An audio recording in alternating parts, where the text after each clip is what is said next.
Everyone, সবাই কেমন আছেন? আজকে আমি আপনাদেরকে আমাদের যে ভাইরাল সাদেক ভাই আছেন, ভাইরাল সাদেক ভাইয়ের কাছে নিয়ে যাব। সাদেক ভাই এখন বর্তমান কৃষি নিয়ে ব্যস্ত আছে। যাই হোক, আপনারা এখন দেখবেন যে আমাদের ভাইরাল সাদেক ভাই কৃষিক্ষেত্রে খুবই যত্ন দিতেছে। এই যে আমার ভাইরাল সাদেক ভাই। সাদেক ভাই, কি করতেছ ভাই? ক্ষেতটা বাঁচতাছি, কি ক্ষেত এগুলা? কবি ক্ষেত।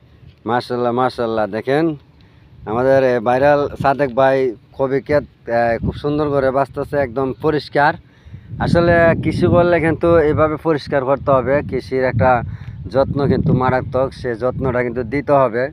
তা আপনারা দেখতে পাচ্ছেন ক্ষেতটা অনেক সুন্দর মাশাল্লাহ, এবং খুব সুন্দর, মানে গাছগুলা ফল ফলাইয়া মানে এই মুহূর্ত থেকে সুন্দর বাইলে উঠতেছে। তা আসলে সেই সুন্দর জিনিসটা কিন্তু আনতে গেলে পরিশ্রম দিতে হবে, পরিশ্রম দিতে হবে ক্ষেতের মধ্যে। আপনারা দেখতে পারতেছেন যে আমাদের প্রিয় সাদেক ভাই খুবই কষ্ট করে, দেখেন কি সুন্দর করে পরিশ্রম দিয়ে সে গাছের গুঁড়াগুলা এবং সাফ করতেছে। সাফ করার পরে এটার মধ্যে কি দেওয়া হবে ভাই? এটা দেওয়া সার দেওয়া হইব ভাই। সার দেওয়া হবে। আর কি দিবেন? এখন বীজ দেওয়া হইব। বীজ দেওয়া হবে। বীজ কেন দেবেন? ওই যে গাছের ফুকার পাতা, দেখেন এই যে পাতাগুলা ফুকায় নষ্ট করে দিয়েছে। আর ওই সেই ফুকা আক্রমণ থেকে বাঁচানোর জন্য আসলে বীজ ব্যবহার করতে হয়। আর যদি ফুকা পুরা গাছে না ধরে তাহলে কিন্তু গাছটা এরকম সফলতা থাকে। দেখেন এই যে কবি গাছ কিন্তু সফলতা থাকে। তাই আসলে আমাদের এই যে সাদেক ভাই আছে, উনি ভাইরাল সাদেক ভাই। ভাইরাল সাদেক ভাই, আপনি টিকটক আইডি চালাননি ভাই? ভাই অনেক কৃষি নিয়ে ব্যস্ততা, এরপরে গাড়ির জায়গা ভাই সময় পাই না। ও, আপনি তো আবার গাড়ির ড্রাইভারও। আপনি জানি কি গাড়ি ড্রাইভার? আমি ভাই অন্ত চালাই যে বাস গাড়ি চালাই। আরে বাস কি বাস চালান? শ্যামলি চালান? হ্যাঁ ভাই। মাশাল্লাহ মাশাল্লাহ, ইনি শ্যামলি গাড়ি চালা।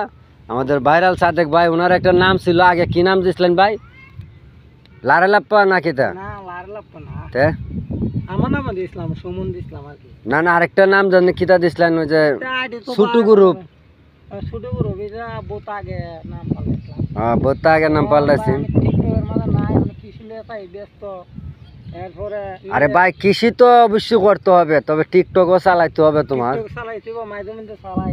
যাক আলহামদুলিল্লাহ। তা আমাদের সাদেক ভাইয়ের এই বাড়িটা অবশ্যই ঘুরে আসবেন সবাই। আর উনি কিন্তু একটা নাম দিয়েছেন, উনি কিন্তু নামটা বলে না, যে লারালাপ্পা সাদ্দাম নাকি একটা নাম দিয়েছেন বাইরে। আসলে এখন বলতে চাইতেছে না। যাক, অসংখ্য ধন্যবাদ। সবাই ভালো থাকবেন, সুস্থ থাকবেন। আর সাদেক ভাইয়ের জন্য দোয়া করবেন, সাদেক ভাই যাতে আরও ভাইরাল হতে পারে বেশি বেশি করে।